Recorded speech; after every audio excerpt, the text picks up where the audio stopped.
I welcome you all. In this video, we are going to solve one problem related with the root locus concept. You can see the problem statement here. Problem 1. A unity feedback control system has an open loop transfer function g of s equal to k divided by s into s square plus 4s plus 13. Sketch the root locus. So before going to solve the problem, we should know what are the steps to be followed for to sketch the root locus. So the first step is locating the poles and zeros. Step 2 is finding the root locus on real axis. Step 3 is finding the angles of asymptotes and centroid. And step 4, finding the breakaway point or break-in point. And step 5, finding angle of departure or angle of arrival.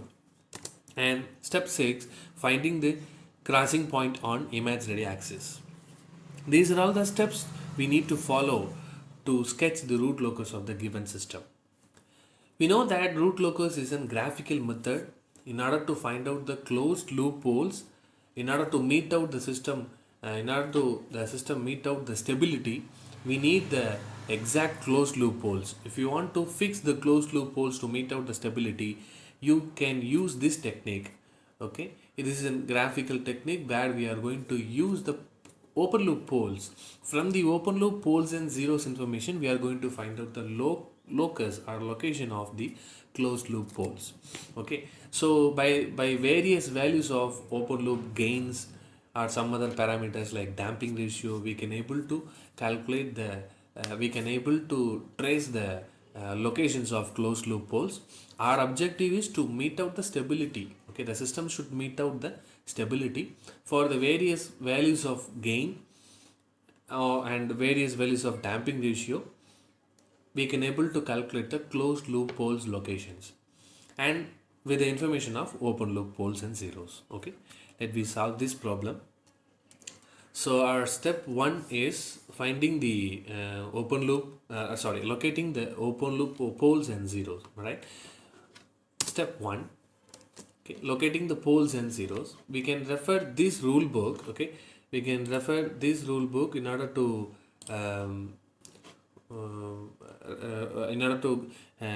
do some analysis about these steps specifically. So step 1 is finding the location of zeros and poles. Okay, zeros, we know that the roots of numerator polynomial. Poles are the nothing but roots of the denominator polynomial. Okay, so if you want to find out the roots of these polynomials, I mean numerator and denominator polynomial, we can get the values of zeros and poles of the given system. Okay, so we need to find out the root. Means let's say your equation is, you are having the equation like this. Okay, ax square plus bx plus c equal to 0. Okay, let us assume this is the second order equation. Okay, you can use this formula. Okay, x equal to minus b plus or minus root of b square minus 4ac divided by 2a. Okay, where number of zeros are called as m, number of poles are called as n. Okay, let me solve the step 1. Okay, so we know that we are going to solve the root locus problem only with the information of open loop poles and zeros, right? So in this system itself, you can see, okay, there is no zeros are available. See, this is k.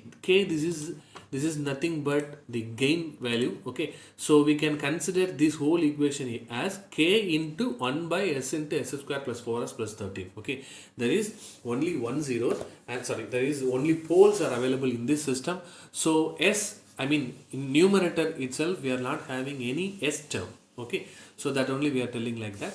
Okay, so the denominator term s into s square plus 4s plus 13 equal to 0. So one solution is s equal to 0. Okay, so this s, we can able to say that one solution of s is equal to, one value of s is equal to 0, and another two s solutions we need. This is a third order system, right?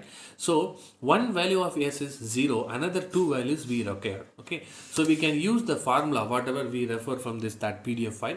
So minus b plus or minus root of b square minus 4ac divided by 2 into a. Here the value of a is 1. Okay, you can able to understand. Okay, Okay, from this equation I can say that a equal to 1. Okay, sorry. So I can say that a equal to 1, b equal to 4 and c equal to 13. Okay, let's substitute the value of a, b, c in that formula. We can get the s value which is equal to minus 2 plus or minus j3. Okay, this is the s value we are getting from this formula.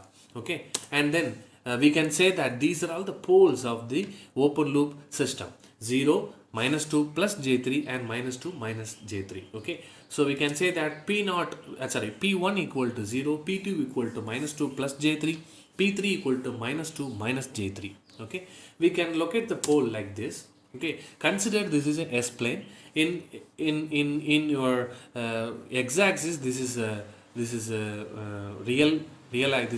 simply real axis. Okay, and this is y-axis, j omega axis. Okay, take the lesser point. Yeah, let we locate the pole. Okay, we are having three poles. Am I right? Poles are always represented with the help of the cross point. We know that. So this is the locating the poles. Okay, this is a rough diagram. Okay, finally we will take a graph sheet and we will plot the root locus on that graph sheet itself. Okay, this is a rough diagram. Okay, so in order to understand the concepts, each and every step some concepts is there.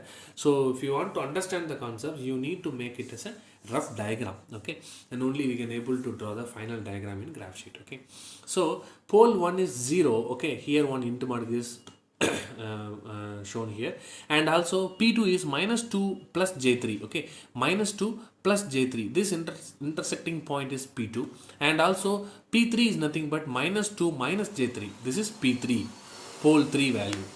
Okay, so these three poles are shown as a cross point here. So this is step 1.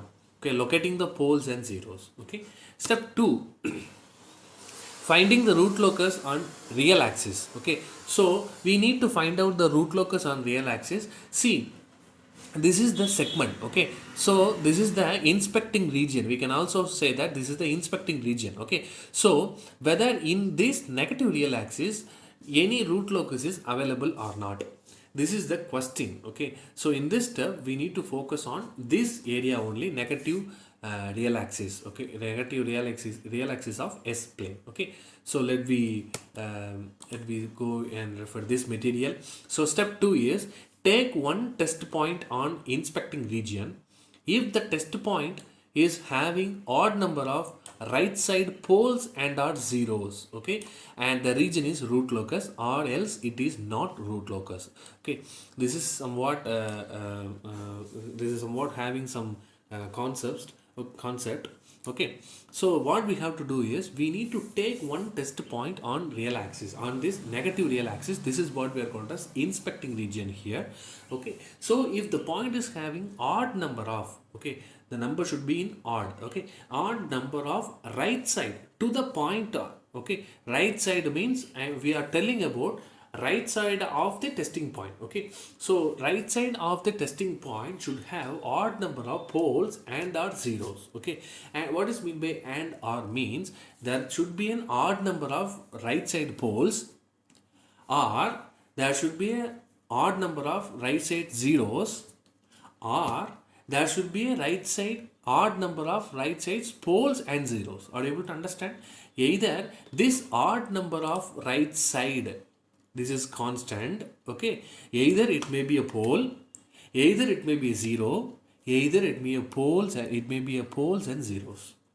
Okay, whatever we need, right side, the total available poles and our zeros should be in odd number.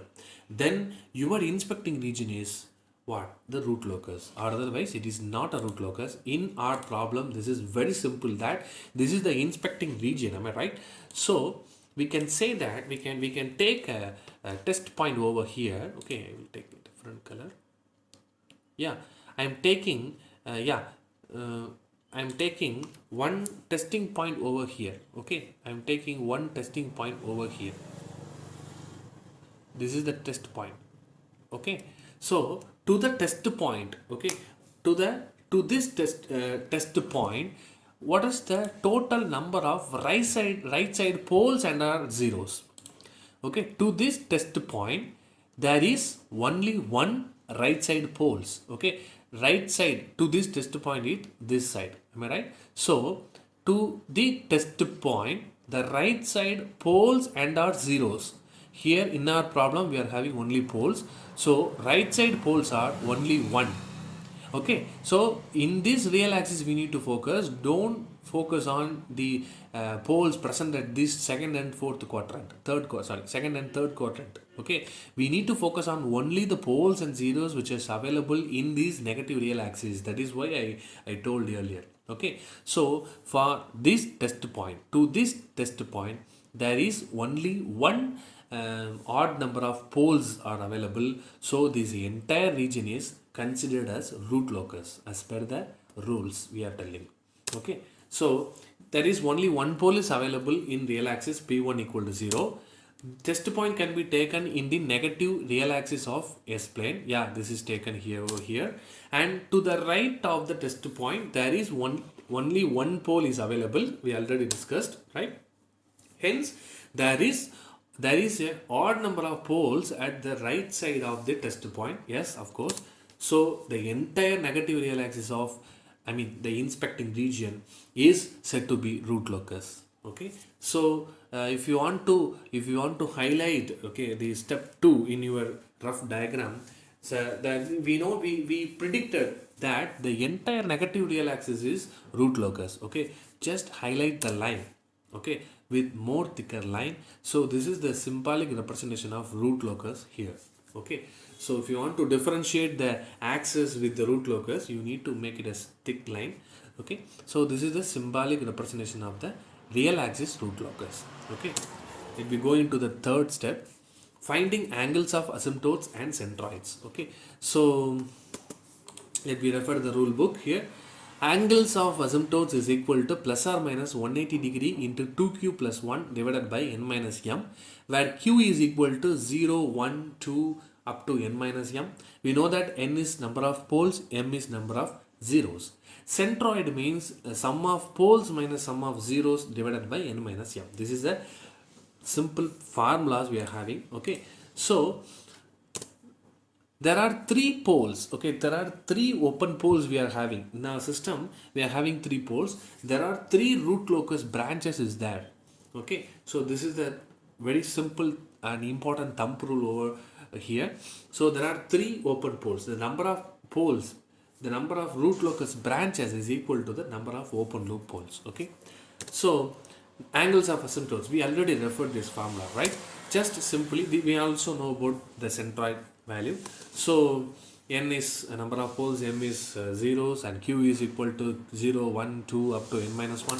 So let's substitute the value of q is 0 here. So we are having the OA, angles of asymptotes, as 60 degree, plus or minus 60 degree. And then for the value of q equal to 1, the plus or minus 180 degree is there. And for the value of q equal to 2, there is the repetition of the first angle is we are getting, plus or minus the 300 degree, or otherwise minus or plus 60 degree. Okay, either both of them is same. Okay, so now if you are increasing the value of q as 3, means we are getting plus or minus 60. So the value is continuously repeated. Okay, 60, 180, 60, 180, likewise this is the angle of asymptotes value. And centroid, while talking about the centroid value, we know that the roots of this and the open loop poles, we know that s equal to 0, minus 2 plus 2 j3. Sorry, yeah, these are all the poles we are having, right? These are all the poles, 0, minus 2 plus j3, and minus 2 minus j3. These are all the poles we are having. Okay, so we are just summing all the poles, open loop poles, and there is no zeros over there, divided by 3. N minus m, that is 3 minus 0 is 3. Okay, the centroid value is minus 1.33 we are getting. Okay, so this is the angles of asymptotes and centroids. Okay, see, root locus is nothing but this is a graphical method I told earlier. Okay, this is a graphical representation of the possible locations of the closed loop poles in order to meet out the stability. Okay, so see, the one thing is that we already find the real axis root locus. Okay, so the closed loop poles may available in available in entire negative real axis like this. Okay, see, I will show you the second step here. See, we already told you, right? In order to maintain the stability, the closed loop poles may available in this entire negative real axis. Whatever, in which places of negative real axis the closed loop poles may available. Okay, so based upon the different values of k, we can get the different numbers of negative real axis poles. I mean closed loop poles. This is a symbolic representation. Okay, so this is the possible locations. Similarly, the root locus may have some branches in this quadrant also. Second quadrant or third quadrant, they may also vary. They may also having some branches in this second and third quadrant. Okay, so in order to find out the second and third quadrant, I mean the directions of that particular branches. Okay, we need a guidance. Okay, if you want to, you just drawn this negative real axis because we are having one pathway in that. Okay, this negative real axis is already having one path and we are not in the need of any guidance other than that. But roughly we are going to have one branch here and also one more symmetrical branch will be available here. Okay, either in which direction it may available or whatever may be, we need a guidance. Okay, so okay, in this direction, towards in this direction, to paddle with this direction, to paddle with this axis, the branch will go. Likewise, we need a guidance in order to draw the branches which is not available in negative real axis. Other than that, I mean second quadrant and third quadrant root locus branches. If you want to draw the second and third quadrant root locus branches, we need a very good guidance. So these are all the guiding parameters. What are all the guiding parameters? Angles of asymptotes and centroids. Okay, so we are going to take centroid as minus 1.3. So what we have to do is, okay, so we need to locate this point in our real axis because this is only having real value, negative real value. So here you can able to see minus 1.33 is located here. You need to take your protractor and make the angle plus 60 degree over here and minus 60 degree. Plus 60 degree means you need to go in negative, I mean anti-clockwise direction. Okay, minus 60 degree means you need to go into clockwise direction. Okay, so take your protractor in this direction and take 60 degree. Okay, that is one asymptote. Okay, and kindly reverse your protractor and find the 60 degree angle over here, and this is what we are called as asymptote 2. Okay, this is the pathway or guidance. Okay, in parallel with this line only our second and third root locus branches will be there. Okay, this is the simple guidance. Okay, based on this direction we can able to draw the second and third root locus branches. Okay, so the angle is plus 60 degree here minus 60 degree. Okay, so this is the third step. Okay, after completing the third step, what we have to do is we need to go for finding the breakaway or break-in point. Okay, this is very important step, right?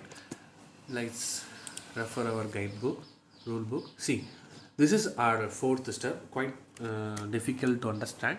Okay, let me try our level best. Check whether break-in or breakaway point is available or not. Okay, which point is available, you need to identify that first. Okay, whether the system, the problem is having breakaway point or break-in point. Okay, that is one condition is there.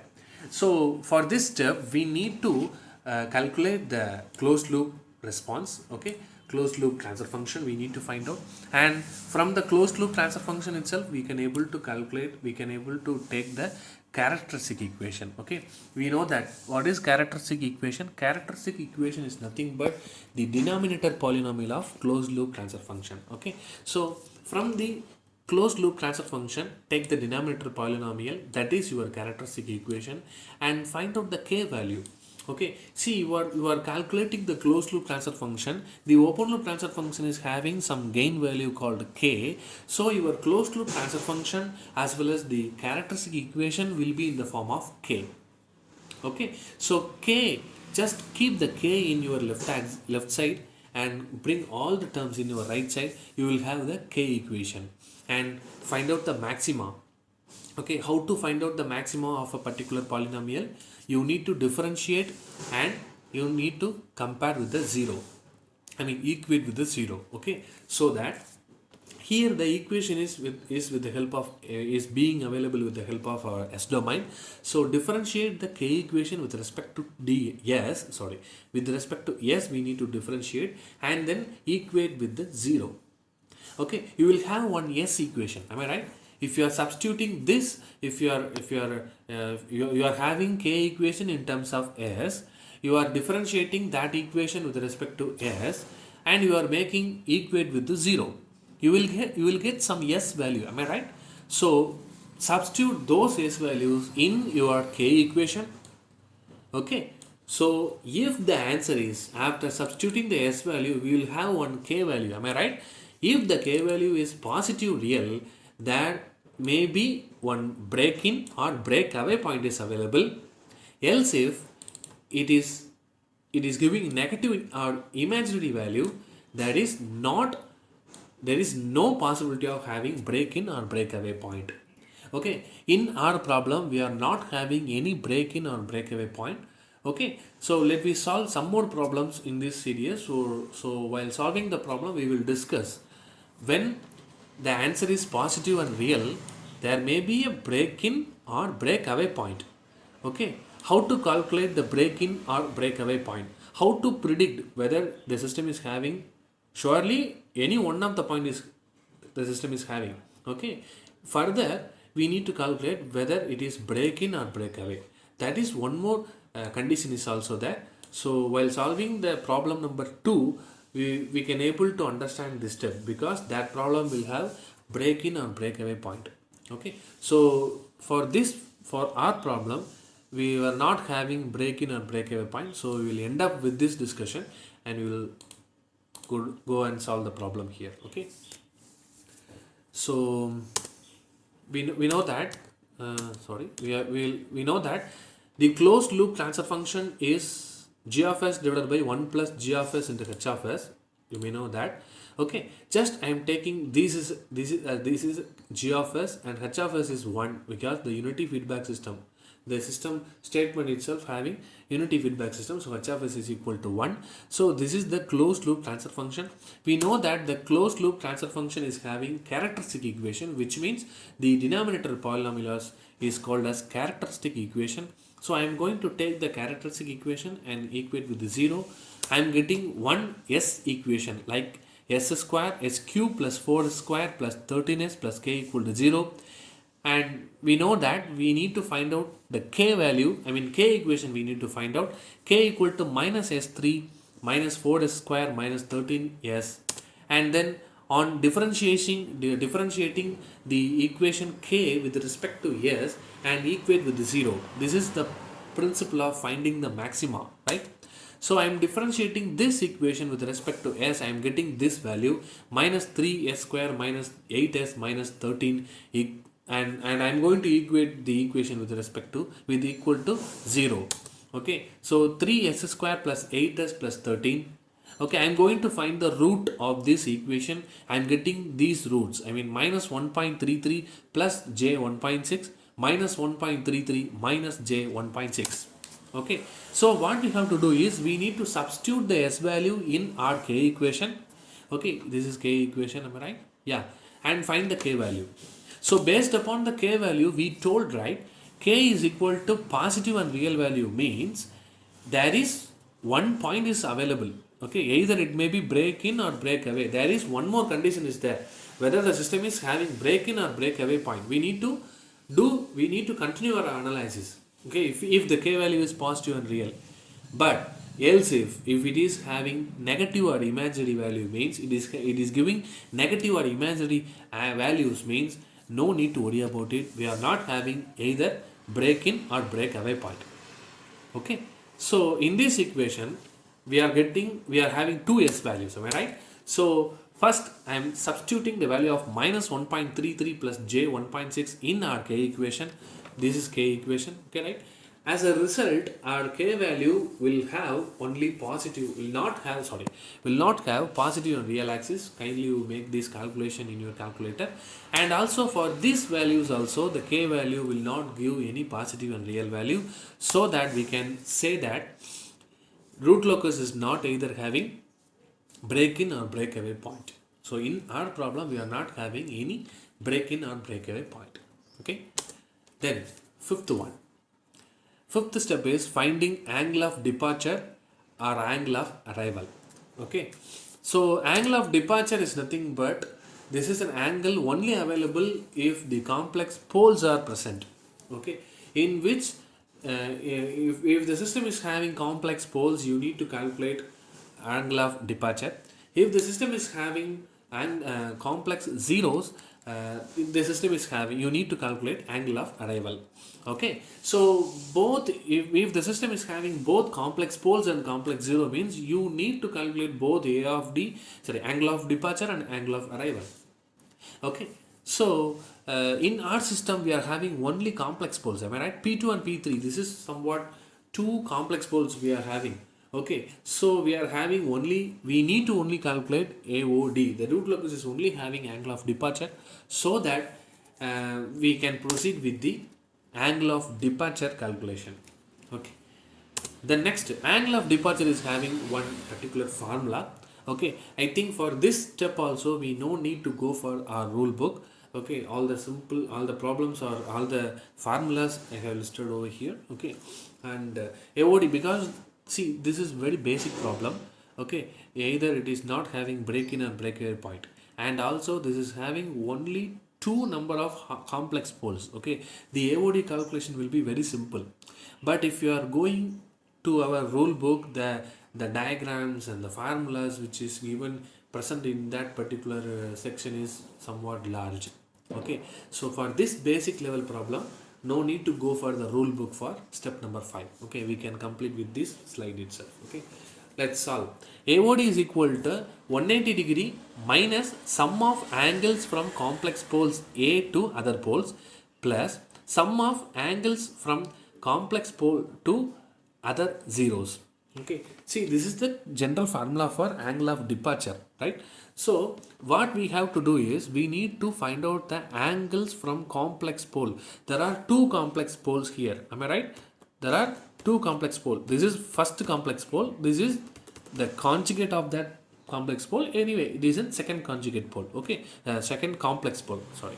Okay, so what you have to do is we need to find out the angle from this complex pole to other pole P1 and the angle between P2 to P3. Likewise, we have to find out the complex pole to other pole angle, and we need to sum all of them, and we need to subtract from 180 degree. This is the concept.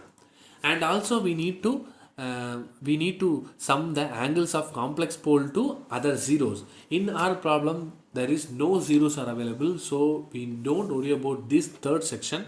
Okay, we need to only calculate these values. Okay, so angle of departure with respect to point 2, I mean pole 2, are able to get it? This is pole 2. With respect to pole 2, we are initially finding the angle of departure. Okay, right. So we know that angle of departure or arrival, am I right? Departure means from that point itself the root locus start traveling. Okay, angle of arrival means to that point only the one branch of the root locus is reaching the ending point. Okay, so angle of departure we are calculating now. So say the pole P2 is making theta 1 angle with P1. Okay, are you able to get it? P2 complex pole is making theta 1 angle with P1, and P2 is making theta 2 angle with P3. This is an assumption. Okay, so we need to, theta 1 can be calculated with the help of this formula, 180 degree minus tan inverse of A by B. A is nothing but this imaginary axis, this height of this rectangle, and also B is nothing but this width of this rectangle. Okay, consider this is a rectangle. Okay, so this is a simple formula. Okay, so If it is available in this section, means this is simple opposite side by adjacent side. Tan theta is equal to opposite side by adjacent side. Am I right? So theta equal to tan inverse of opposite side A, adjacent side B. If it is the angle, I mean the theta 1 is, if the theta 1 is available in this section, we can use the formula tan inverse of A by B. But the theta 1 is available here, so we need to subtract the angle from 180 degree. Am I right? Okay, this is a simple formula. I think you can able to get it. Okay, just substitute all the known value. Okay, this A value is 3, this is height 3, this is 2. Am I right? So the angle is 123.7 degree. So subtract this, theta 1 is 123 and theta 2, this is 90 degree. Am I right? This is exactly 90 degree. So theta 2 is 90 degree. The AOD formula is nothing but 180 degree minus sum of angles from complex poles A to other poles. Okay, so 123.7 degree plus 90 degree. These are all the sum of angles from complex pole to other poles. Am I right? The answer is minus 33.7 degree. Okay, and also angle of departure with respect to pole 3. Okay, no need to mess with this formula again. Okay, because P3 is conjugate of P2. Okay, you can take the you can inverse the sign of the AOD of pole 2. Okay, if AOD with respect to pole 2 is minus 33.7 degree, AOD with respect to pole 3 is 33.7 degree. I mean plus 33.7 degree. Okay, this is the step 5. Okay, while solving the root locus, while sketching the root locus in last, we will explain how to locate this AOD. Okay, let we go to the step 6 directly. Finding the closed loop finding the cross point on imaginary axis. Okay, this is 6th step, I think. Okay, so we can go to the rule book now. Okay, so this is step number 6, finding the point of intersection with cross point or point of intersection. Everything is same, right? So substitute s equal to 0 on characteristic equation and equate the imaginary term with 0. The obtained omega value is the point of intersection with the imaginary axis. Okay, let's go and solve this. This is characteristic equation. Here you need to substitute s equal to 0. Am I right? Yeah, s equal to j omega we need to substitute. Okay, so this is the response. Okay, minus j omega whole cube plus 4j omega whole square plus 13j omega plus k equal to 0. Right? We are getting this equation. Okay, minus j omega cube, because j cube is minus j. Okay, so we are getting this equation. Equate the real part with respect to 0. Okay, so I'm taking these real parts, 4j omega square plus k. Okay, I'm having k equal to 4 omega square. And then I am going to equate the imaginary part with the 0. I am getting, okay, minus omega cube plus 13 omega. Okay, this is equivalent to minus omega square plus 13. So omega square equal to 13, omega equal to plus or minus root 13, and omega equal to plus or minus 3.6. So we can also calculate the k value here. Okay, so if you want to find out the closed loop gain, okay, substitute omega square equal to 13. Am I right? So omega square equal to 13 and k equal to 52. Okay, so to sketch the root locus, we need only the intersection point with the imaginary axis. Am I right? So intersection point, I mean the crossing point on imaginary axis, is equal to plus or minus j 3.6. Okay, so these are all the 6 steps. Okay, and then we will take the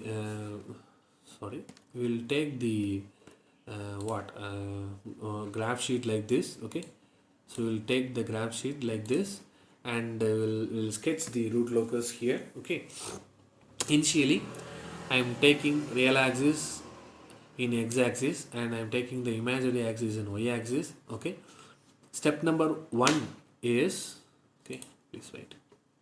Yeah, this is step number 1. Am I right? Locating the poles. Okay. So locating the poles means we are having 3 poles: 0, -2, -2 plus J3, -2 minus J3. Am I right? So this is our step 1. I mean, locating the open loop poles.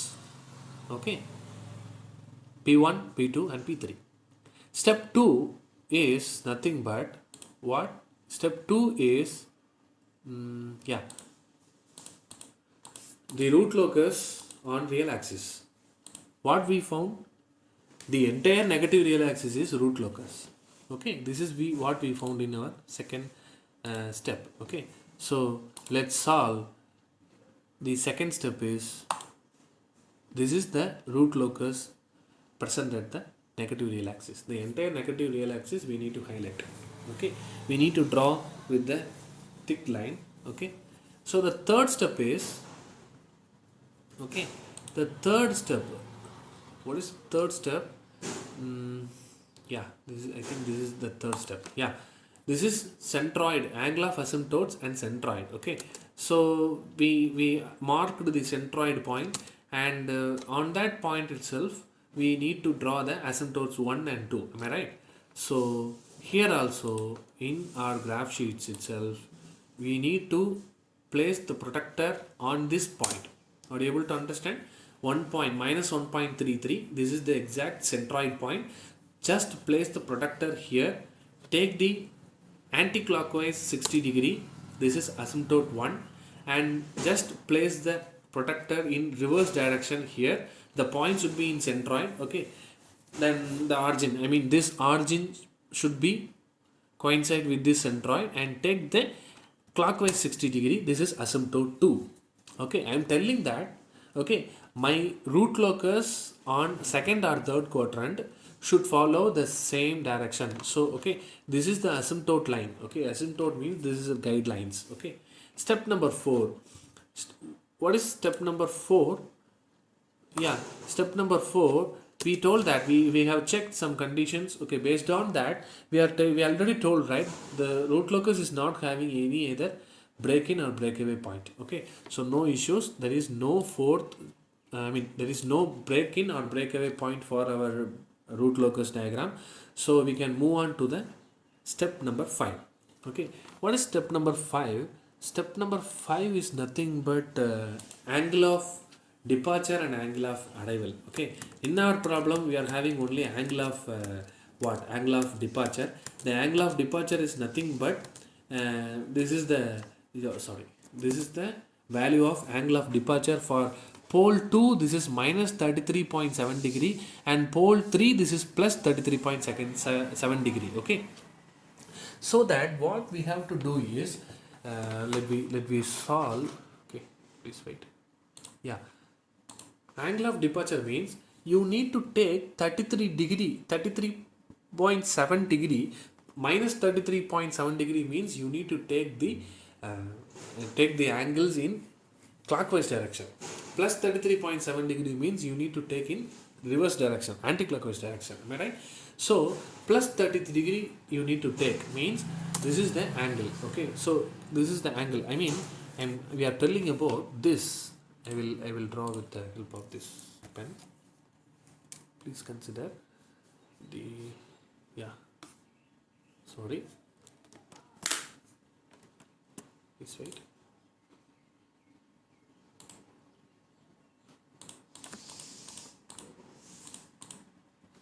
Yeah, we are telling about,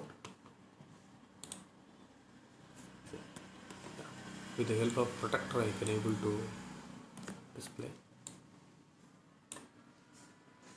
See, minus 33 degree means we need to go yeah, we need to go in clockwise direction, right? So I am going to fix the protector here.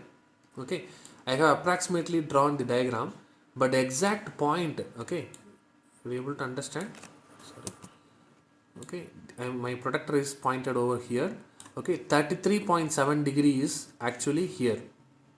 Okay, so we need to locate, I will take one pen over here. Yeah, See, 33.7, exactly 34 you can take. Okay, so this is the point. Okay, yeah, please wait. See, we are having AOD at point 2 is minus 33.7 degree. Okay, minus 33.7 degree means we need to go in this direction, I mean clockwise direction. So that is why the protector is being fixed with this direction. Okay, so here I am going to take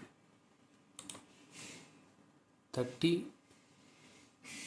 Yeah, this is picture actually, so only I am not able to fix it. Yeah, nearly here. Okay, so I'm sorry for this trouble. It is exactly, yeah, okay, are you able to get it? So this is actually 33.7. okay, so we need to draw a daughter like this. Okay, from this pole P2 itself there should be a angle of departure of 33.7 degree. Okay, the root locus is start going and it is cutting at 3.6. Okay, are you able to understand? The imaginary axis crossing point is 3.6. Okay, so here you can able to see,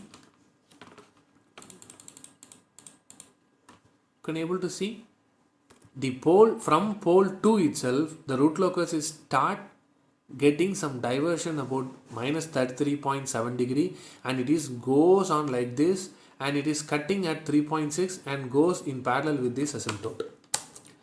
Okay, similarly in this pole 3, okay, in this pole 3, this is very important. Okay, this is very important. In pole 3 itself, we are having the angle of departure as plus 33.7 degree, right? So we need to fix the line. We need to calculate the AOD like this. We need to set the protector like this, and I need to coincide with this point. Okay, 33 degree itself, 33.7 degree is there. That nearly 34. Am I right? So here we need to take this kind of diversion with the 33.7 degree, and also the crossing point is plus or minus 3.6. So here also at exactly at 3.6 point imaginary axis value, the root locus is crossing and it is going in parallel with the asymptote 2. Okay, so this is the root locus diagram for the given system. Okay, please wait. Are you able to understand? Okay, so the direction wise, the location of the closed loop poles may available in this entire negative real axis, or otherwise there may be a locus like this in for second quadrant, and also in third quadrant also there may be a pole location like this. Okay, so this is the entire root locus of the given system, k divided by s into s square plus 4s plus 13, and we know that we only with the information about open loop poles and zeros we are calculated the locations of the closed loop poles. Okay, in order to meet out the the system should meet the stability. Okay, for the various values of k also, it is also possible to find out the locations of the closed loop poles. Okay, so this is the simple procedure for finding out the root locus of the given system. This is model 1. Okay, 2 or 3 models are there. Kindly watch the next upcoming videos also, where we will solve different kind of root locus problems. Okay, thank you.